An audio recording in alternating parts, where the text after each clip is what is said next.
Good evening, everyone. Thank you for joining us. My name is Rabbi Shmuel Lynn, and this is 360 with More Manhattan, normally Greenwich Village, now out of a room in my house. But it is great to see everyone. Thank you for joining us. I wanted to make a l'chaim to everyone out there that you should be healthy and safe, and we should all have good tidings and good news and great things to share once again in person. I'm drinking a very nice wine, the Natofa Tel Kassar Israeli wine, a white wine that I've been enjoying while we've been doing the sound check. So wishing everyone a l'chaim and excited for the show tonight. So our team over here told me, like, okay, Rabbi Lynn, the theme for this week is network. And I said, fantastic. Network. 1976, Sidney Lumet. Peter Finch, Faye Dunaway. I got it. Like, network is, 1976. Okay, I was a little young in 1976, but the movie is iconic. And network is, of course, like, I'm mad as hell and I'm not going to take it anymore. And Peter Finch goes to the window. He's like going to kill himself on the TV show, on the news show. And he goes to the window. He's screaming at everyone, screaming, I'm mad as hell. I'm not going to take it anymore. And I don't know. I think we all kind of feel that way. So I thought it was a very good topic for coronavirus isolation, quarantine, self-actualization, stay-at-home, quarantine at home. I thought it was good. Lean out the window and scream, I'm mad as hell. I wonder why people haven't done that yet. Like, that's a classic. If you don't know what I'm talking about, if I say the movie Network and you look at me like I'm crazy, please just Google it. I'm sure it's the first video that comes up, and because that's what the movie's known for, and it's a fantastic film. So that's what I thought that we were going to be talking about. But I'm wrong. We're talking about current networks and networking, what a network is, and how do we network, and why do we network, and what are we going to gain from networking, and what does it mean to be a Jew in a network? And we've got some amazing guests here with us tonight. We have Meir K, vlogger, blogger, filmmaker, producer, influencer, social media, je ne sais quoi par excellence, to share with us what he does and his vision of a network. And my dear friend, Joe Teplo, who is the founder of Rebel Mail, which was acquired by Salesforce, and also co-founder of Good Today, which is paying it forward in a major way, ability for people to really leverage even any pennies they have in their pocket to give to charity, do great things. And these are two people who have developed amazing networks, and they're in the mix and in the game, and they know how networking goes down. And so we're going to learn from them and talk to them. Last week we had a beautiful show, and it was alive with goodness and giving. Adina Lichtman and Rabbi Joe Wolfson talking about what they're doing during coronavirus and the kindness and the gifts that they're giving to the homeless community in New York, to the people who are needy. What they've done was really inspiring and really amazing. And if you want to see that, I'm sure there's a link somewhere down there you can get to. Okay, but it was a beautiful show. We're excited for tonight, and there were just a few days, really a day, out of Lag BaOmer. So Lag BaOmer is normally a festival that we know would be celebrated en masse in Meron in Israel, and it was a pretty amazing yearly pilgrimage with hundreds of thousands of people coming to Meron, and the fires and the bonfires and the dancing and the singing, all celebrating at the grave of Rabbi Shimon Bar Yochai, the sage from 2,000 years ago, whose life was really encapsulated in his major work called the Zohar, the mystical secrets. And those were revealed to him during his hiding in a cave for 13 years, and because of his great sacrifice, him and his son, and the level of piety, etc., he was able to open up the floodgates, so to speak, of wisdom and mystical understanding of God's world, and the fire of the Torah, the fire of wisdom, of truth, and that is celebrated. And here we were in my house, like around the grill. We went to the grill outside. Okay, there's a fire in the grill. It's a gas grill. And we poured like some oil in the frying pan on the stove and like lit it on fire so that we could have some fire. And we're there, but the warmth and the fires that normally rage in the streets in Israel, for sure, and over here in America with 50,000 fire departments and permits, was quiet still. But the fire in our heart is what we got to light during this time. And Lag BaOmer came and went with less fanfare, but hopefully a burning and a yearning That is really what the day's about. So here we are. We're gonna get into this very, very, very soon. You know, a network is a new concept over here. Oh, thank you for the fires. Okay, yeah. If actually we can get that, not just 3D, but if our computers can warm up, you know, we need that. It's far away. It's far away, and we're grasping at things over here to try and make everything real. Normally, when you stand in front of a bonfire, you're warmed. Everyone's a pyromaniac because you're drawn to it. It's so powerful. It's so awesome. It's so overwhelming, and that's really sort of, you know, what we're all trying to do in the Jewish world is trying to light those fires. Is trying to bring. That's a good analogy. Trying to bring people close to the Jews that are actually really on fire. And tonight we have some Jews that are truly on fire. Okay, so I think we have before we bring Mayor K in, we have is this the music we're going to play? Let's bring it on. Okay.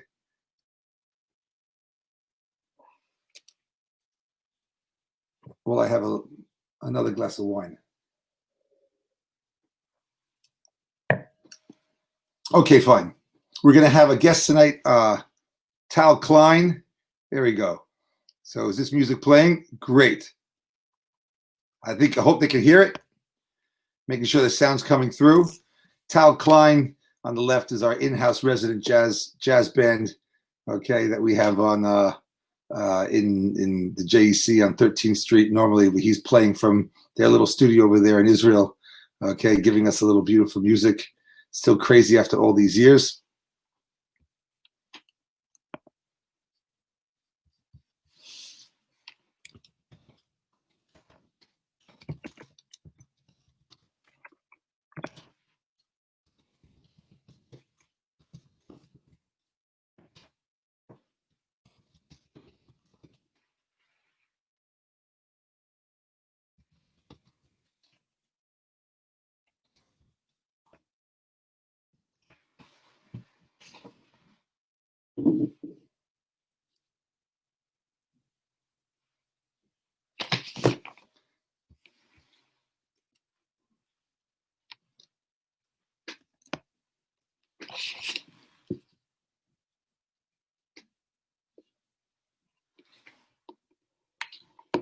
Okay, I don't think that worked. So let's get right into it.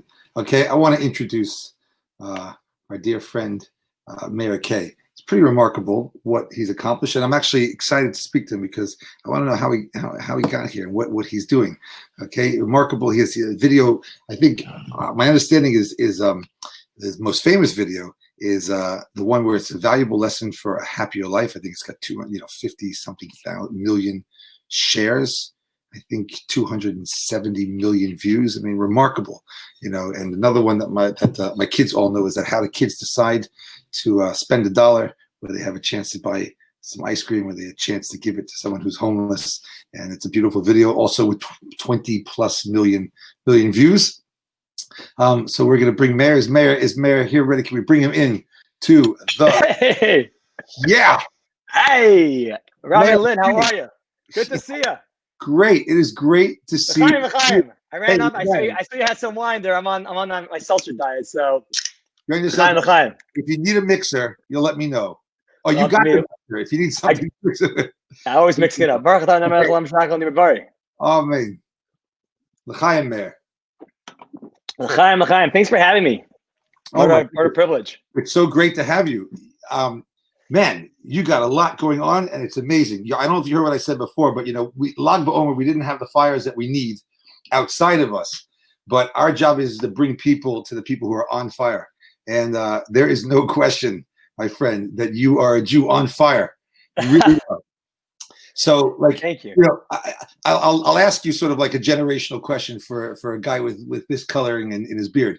If someone comes up to you and says, Mayor K, what do you do? I don't know how you answer the question. I'm a rabbi. Before I used to be a screenwriter. There's a lawyer, a doctor, there's jobs. What do you do? Is there one word answer for what you do? I'm just trying to illuminate the world. I'm trying to live up to my name, Mayor, Meor, to illuminate. I like that. I like that. You know, we put we put, you know, decades into that name. 100%. I think the older generation, and we're sort of conditioned to believe, and a lot of society tries to put on us, like, what is it that you do? And that's the context. The first top 3 questions we're asked is like, all right, what's your name? Where you from? What do you do? And then just like that, our whole world and whole identity is placed into this one box. So growing up, it never really sat with me well. And even till today, there's many avenues. There's filmmaking, there's social media, there's so many different avenues to share illumination. So I just try to stick to the core of what my why is, and then use my abilities and just networks. I'm curious. When an old guy like me says, so Mayor K, what do you do for a living? I just want to know what your answer is. Then we'll get into it. Yeah, okay. It stresses me. What do I do? Yeah, as of now, I'm a content creator. Content guys, that doesn't do it. We gotta work on my copy team's got to help you out with that. I gotta help it. Yeah, exactly.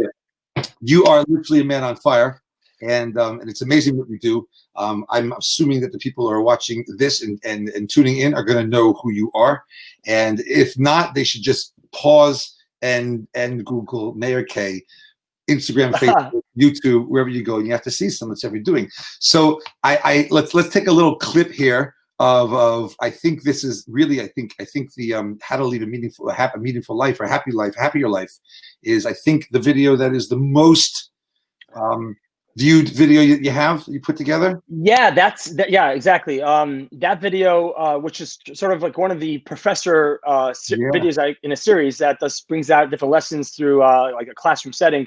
Yeah, that video blew up, and which you mentioned, it has like over 265 million views on Facebook alone, right. And then another 100 or so million views scattered in different languages. It's got translated to like 20 different languages. And let's just take a quick little look at it. Okay, we have something queued up here. Let's take a quick little look at it.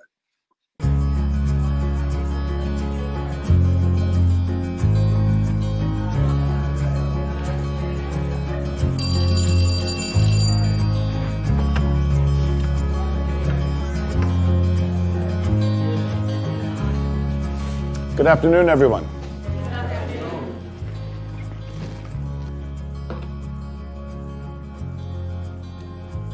We all have this one life to live. A fleeting shadow amongst all that exists in this vast universe. We have the ability to accomplish anything, truly anything, if we use our time wisely.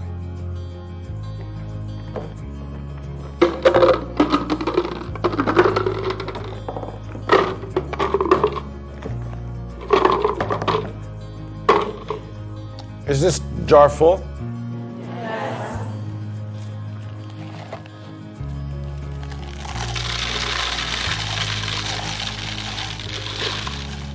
And is it full now? Yes.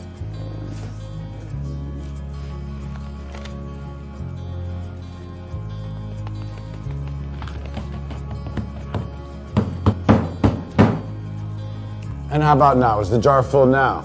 Yes. Yeah, it is.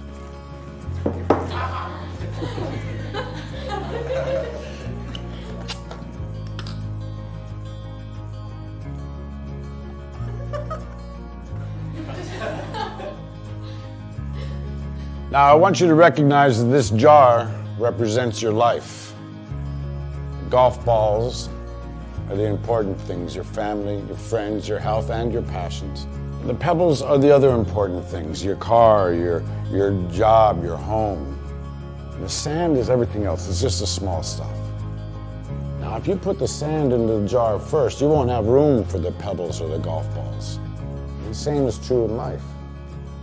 If you spend all your energy and your time on the small stuff, you won't have time for all the really important things that matter to you. Pay attention to the things that are critical to your happiness. Take care of the golf balls first, the really important things. Set your priorities, because everything else is just sand. Yes? Professor, what does the beer represent? I'm glad you asked. It goes to show that no matter how full your life may seem to be, there's always room for a couple of beers with a friend.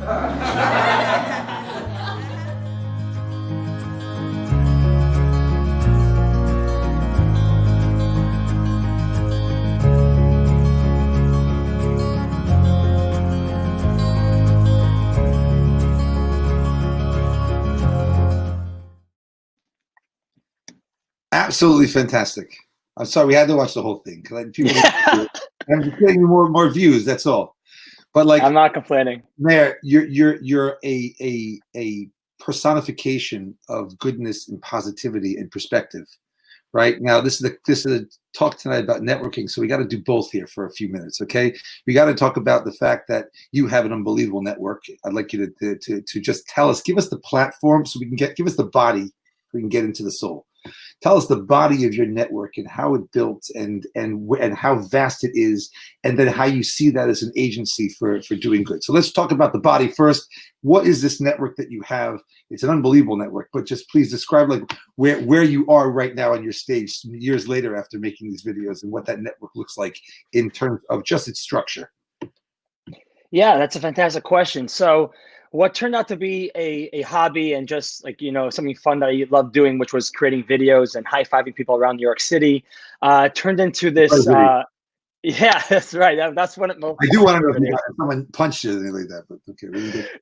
We could delve into the behind the scenes of that video as well. Mostly positive reviews, but that's a whole thing for itself. But from there, it really built into now a community of millions of people, so Jews and non-Jews alike, who on all platforms, YouTube, Facebook, Instagram, now new to TikTok as well. And the network of people and the community of people range from teens, young adults, and professionals. And I actually never really understood. I never thought that it was actually quite popular amongst the adults. I always thought it was more the teens and the young adults. And once I started getting onto LinkedIn and stuff, and some of my videos have been being reposted. They were starting to blow up. So it's quite amazing to see the community throughout the world. But more than that, it's also the truth. I think the network, that's more of the community. The network behind it, it's really opened me up to fantastic influencers or thought leaders or people in this space who also want to make the betterment of this world. Now I'm finding myself in these rooms where I would watch videos and be inspired by these people, and meeting people who help create the visions and the brands around for these people who I looked up to, admire, and look up to. So it's been really amazing to now have a network of public speakers or video creators such as like Jay Shetty or Nas Daily, people who are in their own right doing incredible things through the tool of social media. Right. So that's been a really the perks or the blessings of being in this world. You don't start like, okay, how can I build a network and then forget what to do? You start with a mission, and you start with as they say in Yiddish, a bren, a fire for something, for positivity. I got my You Rock positivity balloon up here for you. Okay, I love that. I love it. That's like, 100%. Someplace. I think the world makes room for passionate people. So if you're passionate about it, you keep showing up to it, and you're having fun with the process, then you're going to. There's Jay. Nice. Yeah. That's what's beautiful about that picture. Is that was my first time seeing Jay. I saw some of his videos beforehand, and it's all inspiring stuff. And now he's tremendous. But that day, he reached out to me because he saw one of my videos. Like, hey, I'm in New York. I'd love to meet up. We met up, and most of the conversation wasn't even about video. Tying into like being Jewish and proud of who you are, and stepping into the work zone with that, is that I showed up, and I was just, as I'm wearing my yarmulke, and the conversation went very quickly to, he was actually planning to leave this job, which right now we're in the Huffington Post, and he wanted to go on to create his own brand, and he was sharing how, he saw my yarmulke, Jewish. I told him I was a rabbi. I got my smicha in Singapore. So he was just fascinated by that, and we just started talking about how he was a monk, and he went through that process, and we just started talking about spirituality, religion, the practice, using our backgrounds to, spread light and goodness in the world. And so that's really the foundation, and why our friendship still continues to today, I would say, is beyond just like, oh, you make videos, I make videos, but we connected on something a bit more deeper, and spiritual. I learned a lot from him, and so that's just one way of which I think when I show up in a way where I'm proud of being Jewish, there's a certain level of, people already expect a certain level of honesty. Many a time in my transactions, people trusted me, but whether it was either through money, like, hey, I would pay you, or they like, Mayor, let's just do this and you'll pay me later. And they're like, oh, or with vision, or with just, with collaboration, they're like, hey, you're already like a couple steps ahead of the game. I felt like through when I was working with people. Amazing. Can you, this is what I'm interested to know. when you started out, you want to share goodness and positivity. You want to get a paradigm shift in how people can see situations, which is evident in some of your videos for sure. Like that one we just watched, like the ice cream and all the kid going to have a Twinkie with God. Yeah. Yeah, it's a beautiful idea. But the best part, of course, about that is that she says to the other lady that she had a Twinkie with God also. I mean, really beautiful and thoughtful things. So you start out, what I'd like to know is, though, things are organic and things have a soul to it also, special creativity, there's no question.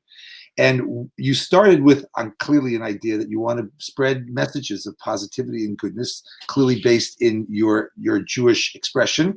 How has that evolved? How has that message matured over the course of your network expanding, your success expanding? How has the message matured, like a good wine? How's it matured? Beautiful. I know what to bring you for Shabbos. So I would say the way it's matured is I'm very transparent with what I'm creating and with the person who I am. It's not two different things. I'm always trying to keep that one and the same. So as I grow as a person, my art, I would say, or my messages grow as well. So well, me in a onesie going and doing a donut, that's funny. But I would say so that being said, I think there has been a transition through my earlier videos, and I still love doing those types of videos where there's a lot of high energy dancing on the street, where now it's sort of formulated into like short films, short stories about meaningful, not necessarily funny messages, but meaningful messages. And then that also turned into actually not just creating videos online that people could just tap into, but actually holding events where we actually help people in real time, in real life, which is like, I heard you actually had Adina Lichtman on last week. So helping the homeless and creating a nonprofit around that, and actually just trying to help, of course, inspire people, the millions online, but also day to day here, so I can hold them, touch them, feel them. With a Super Bowl party and everything like that. The Super Bowl, exactly. So that's just that transformed into Super Soul, and amazing. Yeah, really incredible. I mean, listen, like, okay, so here we are, like coronavirus. I got to get, I don't want everyone's opinion on this, because everyone who's throwing out their opinions probably, don't need to be listened to. But someone who started out years ago, who has a street cred, so to speak, to talk about positivity and how to see things in the right light, give us some of that light here in the situation that we find ourselves in. Like, where is this? You didn't expect this, no one expected this, and yet you're really primed to be a messenger here. So give us a little insight into how you think this is going to pan out, and what it's going to be. Coronavirus, yes, 100%. I mean, this has been a true challenge, and I'm quite thankful for it, because it's really giving me the ability, and I think the platform where people can really tap into their own emunah and their own like, okay, it's easy when things are going well, right? But when things get totally out of control, it gives me the ability to, like, I'm in the fight right now, and this is when I could really test it and try. So it's been a trying for me with my emunah. I've had to delve much deeper than I ever did before, because when I'm moving and shaking, when life is happening, it's very subconscious. It's just like going through the motions. I'm running off adrenaline. I'm running off these highs from every video, every connection with people. It's easy. I'm an outgoing guy. When I'm around people, I'm flying. So when I have to slow down, it becomes more of a challenge for me. And the ways for me to stay connected is to be aware of it, and this forced me to do that. Meditation, reaching out to friends, have been tools that I've been implementing to take that ability and to delve deeper into my emunah. Second, it's also made me try to be more creative and innovative. So hosting Sunday Fun Days, which are like group, inviting people from around the world to get together and connect. And I bring on a few friends who are different types of entertainers, come together and share, and so people feel less lonely. I'm creating a video now, working with a mask company. So and proceeds will be going to feed children, where it's a poem and a video around just like fear and the virus are contagious. So is a smile. So is kindness. And so it's just about taking the language and using it for our own ability and to help people inspire. And like, we could use words, and words are so powerful. Why not take those used as tools and help and uplift each other? Now I want to bring on a friend of mine, and I know someone you know as well, Joe Teplo. Three of us can get on here together for a sec. Oh, yeah. But there's Joe. Hello. Wow, there are a lot. High five, Joe. Hi, man. For those of you watching, leave me out of it for right now. But there's a mountain of goodness and greatness on this screen right now. Unbelievable. There's a concept in Jewish philosophy called mitzvah gereris mitzvah, that a mitzvah really leads to another mitzvah. I mean, it's exponentially build on itself. It's like a steamroller. It just keeps going and going and building. Mayor, I see that's what's going on with you. I see that it's just like there's the more that you do, the more opportunity you seem to find. Kind of like that jar in the video that you think it's full, and all of a sudden, wait, man, there's room for so much more, and there's so much to do. And Joe and Mayor, I like having you both here just interacting together. But there's so much to do out there. And like we said, there's the body and the soul. Let's call the body the network. How do we get out there? What technology we use? We have to be savvy and clever, and you have to be thoughtful and strategic. But if you don't have a mission, it's not going to go. I remember as a young guy in film school, the question was like, okay, you're learning all these skills. We used to have to edit, like editing bays, like with film, cutting it, like, splicing the film itself. Wow. Right. But like I remember being asked the question by one of the professors, like, well, what do you want to say? And I remember thinking to myself, oh my gosh, I don't know what I want to say. Right. And that's a problem. You can have all the skills, you can have the body, you can have the network, but if you don't have what to say, then like, what's it there for? And Mayor, you are a remarkable personification of the soul in the network, and the goodness that and we need it now, the positivity that we need, and the goodness and the paradigm shift. I'm sure that you are a welcome relief to people when they meet you and when they get involved in what you do. And I hope that we're posting here your links and your things that people can follow you and get their daily dose, because they need more of it,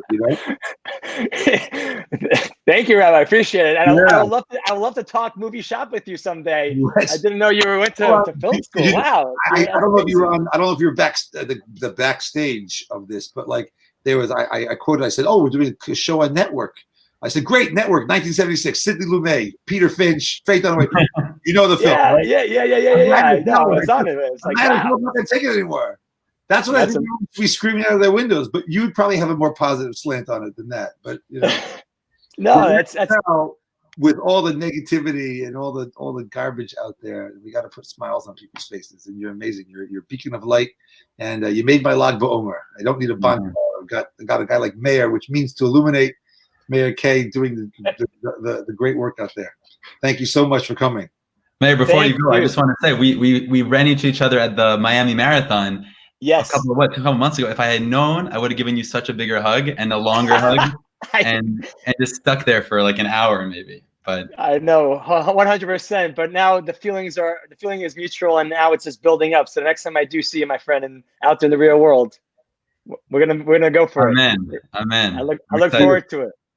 Man, thank you for joining. Can't wait to be in close proximity to you and really feel the warmth of the flame. Thank you. And thank you so much. I really enjoyed my time with you guys. Joe, take it away from here. Rabbi, thank you so much. Everybody watching, stay positive and be happy. And I look forward to seeing you guys soon. Thank you. God bless. Okay.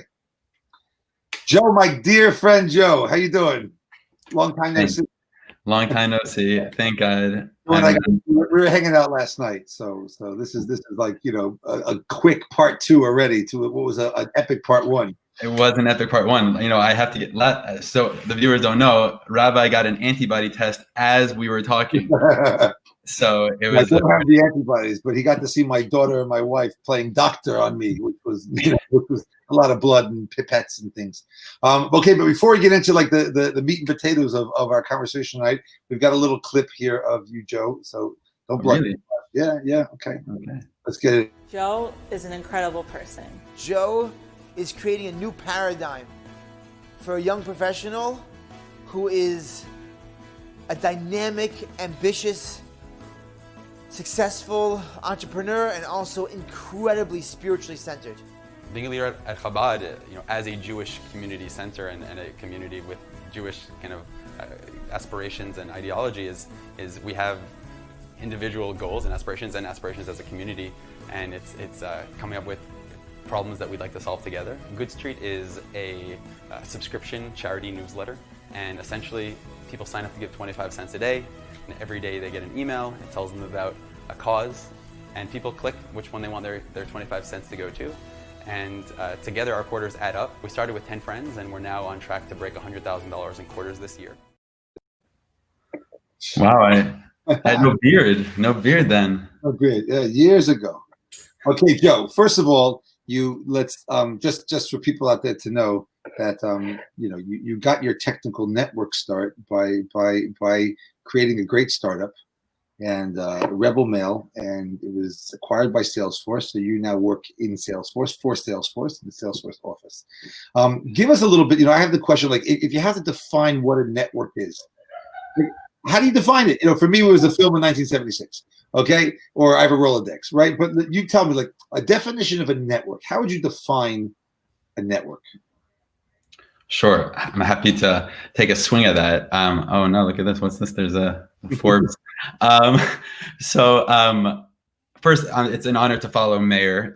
He's a dear friend, but more importantly, recently we've gotten to do some incredible work together. I hear you had Adina on last week. Yeah. And I think you said it well, Rabbi, like, and Mayor echoed the sentiment that, like, now is a time for unique opportunities to do good in unique ways, right? Like, I think we're all finding that the good we're doing is perhaps things we didn't anticipate. And Mayor is someone who, like, is the epitome of, like, a Super Bowl party for people experiencing homelessness is not the first thing that someone would anticipate is something that is needed or as meaningful as it was. And I've been there year after year at these parties, and it is like surreal to see the impact of just giving someone an experience that all Americans are used to. And so it's a time like this, I found personally sending a pizza to the hospital so nurses can have pizza is not something that I thought would be like what chesed was now. Right.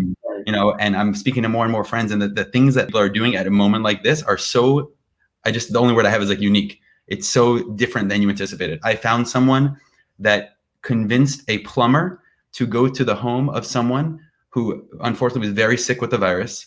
Right. And their toilet was broken for 2 weeks, and no one in the home could use the toilet properly. And to find a plumber that would go in a mask and a suit to do that, who would think that I love plumbers, but that plumbers would be at the forefront of giving in such a unique way is remarkable. And Mayor, just for, he speaks to that to me. So very cool to be on with him. What is the network? That's a good question. I think I don't know what a network is, but for me, just I've been pleasantly surprised as I've grown in whatever experience I have in business that building relationships is everything, and people that you surround yourself with, to me, is a network. And it's not as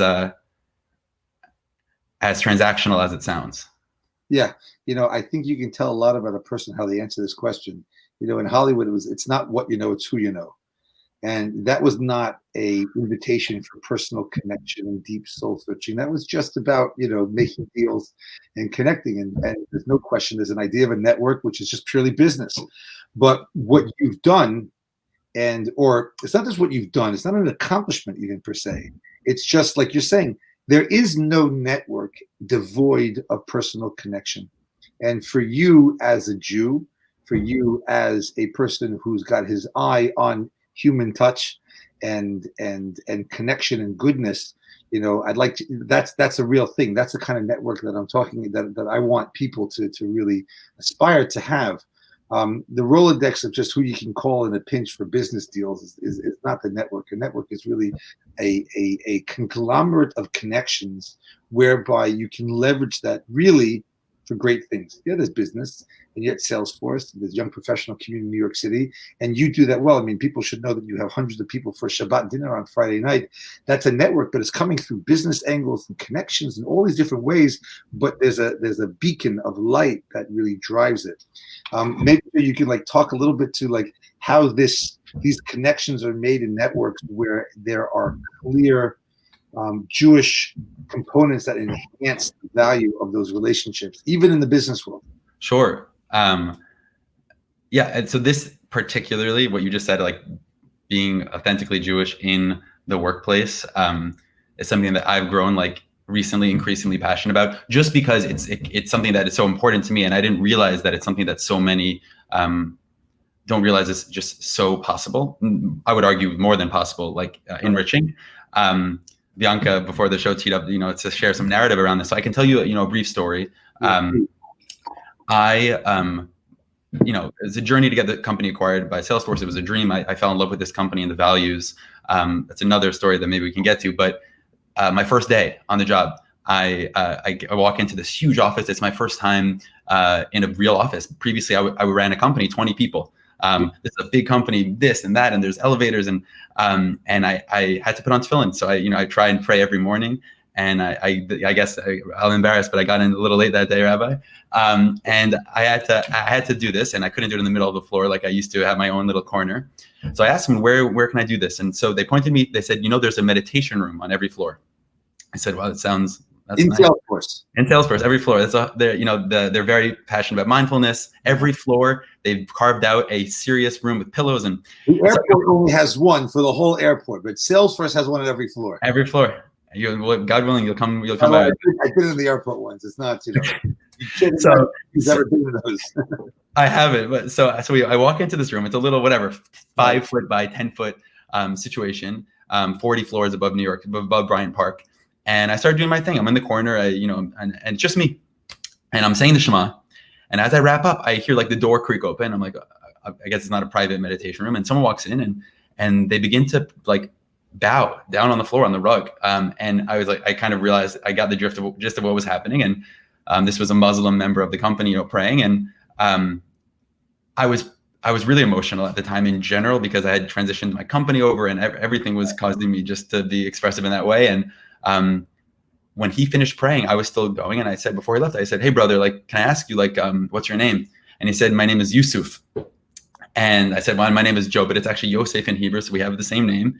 I said, it's great to meet you. I gave him a hug. He left. I was just taken by this. I'm like frozen there. And I decided to tell the CEO of Salesforce, who it's not someone I interact by any means on a daily basis with, but it's a 50,000 person, public company. And I told him the story, and I didn't think much of it. He responded right away. This is incredible. This is exactly the type of culture we're trying to build here, where you can be authentically yourself in the workplace, which is an incredible value to have as a company. And I'm very lucky to be there. 6 months later, I get a call, and it was from, what's her name? It was from, I forget her name. It was some name that was not Jewish. Okay. And she says, Joe, do you mind telling me the story about the tefillin in the meditation room?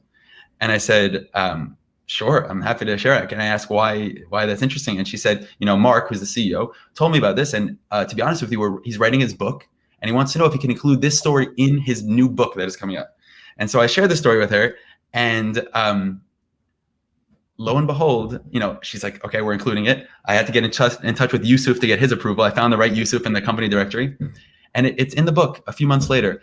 And I run into the CEO, and I say to him, I say, you realize like how many people have reached out to me now that they are slightly more comfortable being themselves Jewishly in their workplace. And I said, if one of them is able to do that, this entire book was worth it 1,000,000 times over. And he looked at me and he says, Joe, like, I could not agree more. And I was like overcome again. And I said, my grandparents had to hide that they were Jewish in their office.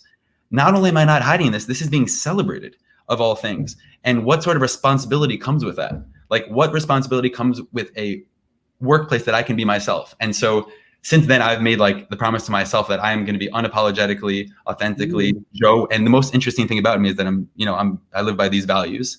And I would say it's only served me well.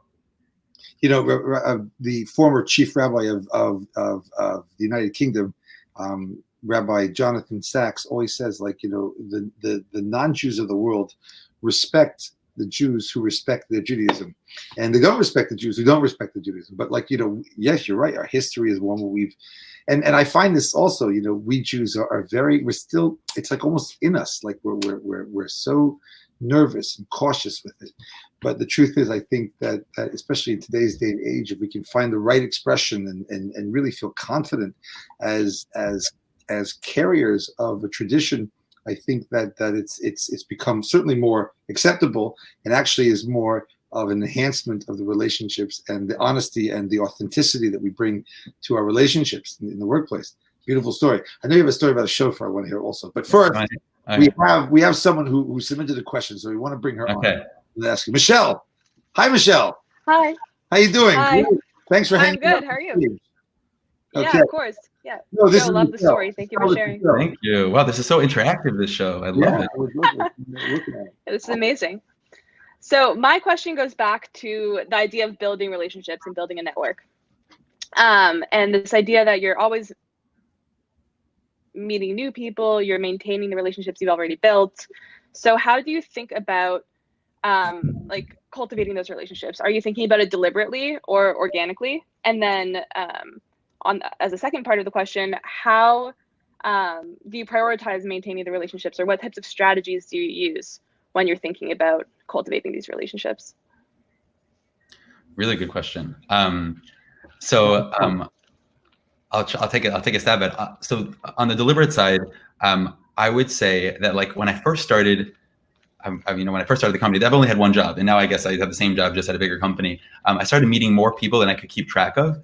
I asked myself that very question. I was like, how do people do this? Like I want to be authentic and genuine in all these interactions, but like, do I have a spreadsheet of like the people that I know, and do I like log the last time I talked to them? Like, is that what people do? And I asked a few people, and I definitely have not gotten that. I think I'm sure there are people that do that, and there's a lot of merit to that. But for me, I've really tried to invest in just like having people top of mind, that are not people that are the people that force themselves to be top of mind, right? Like there's a lot of people in your life that are always getting there, but just keeping an open mind, because I think I read this blog post. He said it's a long road in a small valley, and he was talking about like Silicon Valley, and he was saying that like the journey is very long, and you're in your career, whether you're building one company, multiple companies, and you invariably end up running into the same people again and again and again. And Rabbi knows this, like your name is everything.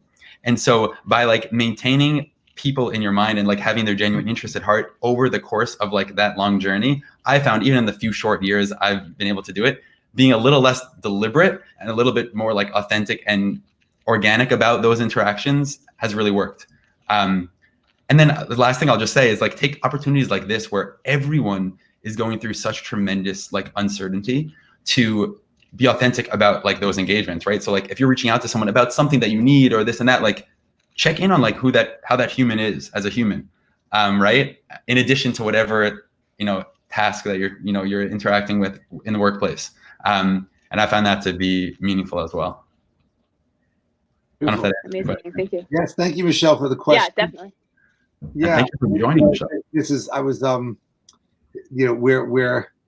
We're gonna finish up the evening in a couple of minutes here, in the next few minutes, Joe. But I want you to stay on with me for the end, okay? Because really, what you just said is just the message. We're a couple of weeks away from the festival of Shavuot, which is a commemoration of the giving of the Torah. It's not the giving of the scroll.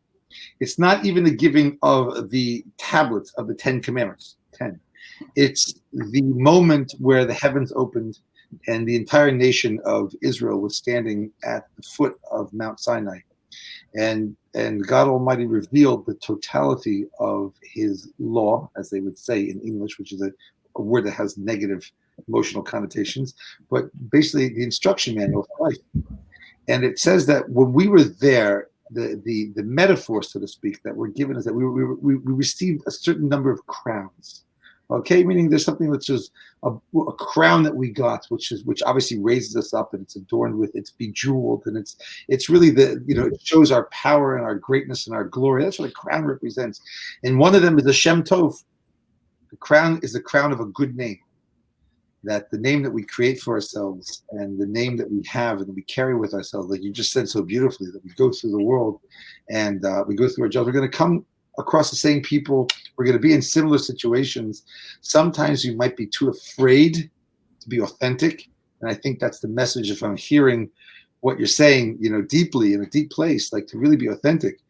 And I think, Joe, everyone that knows you and everyone that follows you, I'm not talking about subscribe and links and things like that, but that follows you because you're a leader of sorts in this way, that the authenticity, not as a human being, just to be vulnerable and be available, but I think specifically for the nature of this type of show as a rabbi, is as the authenticity as a Jew, which requires a little bravery, a little courage in today's day and age. I still think, even though it's 2020, it requires some courage.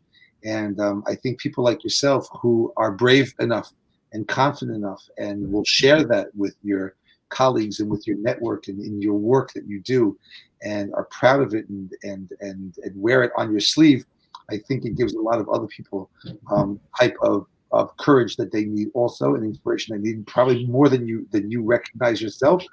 And it's an amazing thing. You know, you're turning your networks now that you have in Salesforce and the success of your business.